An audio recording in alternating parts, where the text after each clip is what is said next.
Hi, it's Thursday, March 24th, and I'm John Kapora. Ryan is off on a journey to nowhere, so filling in for him is the TCGplayer content director, Adam Styborski. What's up, Stybs? Not much. I'm just ready to get into some of these cards. Let's do it. First one up is Seasons Past. A green mythic. Finally. Now, Stybs, you've written about Commander on the Mothership for years, so I'm interested in your take on this card. This is kind of just like a dump truck of value that beep, beep, beep, empties that into your hand. Just dumps it all out. Sure, couldn't agree more. I can't think of any insane loops for this, like, off the top of my head, but reloading multiple cards just has to be good, right? Absolutely. Commanders like Sidisi Brew Tyrant are milling a bunch of stuff into the graveyard, and this just lets you cherry pick a whole bunch of stuff to get back to your hand. And that means its ceiling is pretty high in Standard and Limited, too. Now you are speaking my language. Limited seems like a fun way to break this card. If you have the Delirium deck, your mana curve is good, you built your deck right, this card's potential is sky high. Next card, we've got Altered Ego. Yeah, this thing's powerful. Like, never sleep on a clone. Never, right? ever. So I think it could have a place in Standard. Depends on what other decks are playing, I think, really. But I can, with absolute certainty, confirm this is going to be huge in Commander. I am shocked. Right? It's an uncounterable mana sink late in the game, so you're going to have something to do with all of those lands you end up with.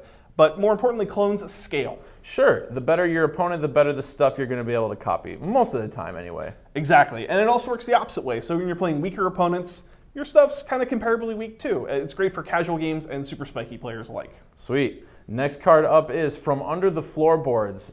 My favorite Goosebumps book.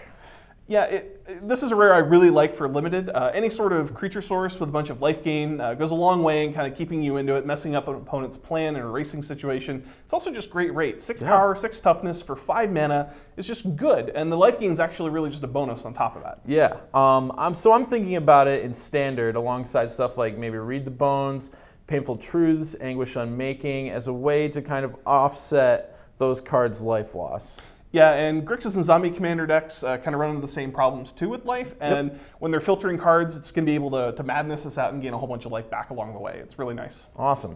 So last card of the day, the second mono-green mythic of the day is Ulvenwald Hydra.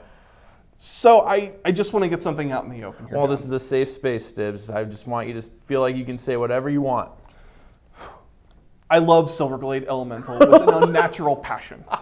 This is just a better Silverglade Elemental. You get any land, right? It's just good, right? Yeah, it seems pretty unreal.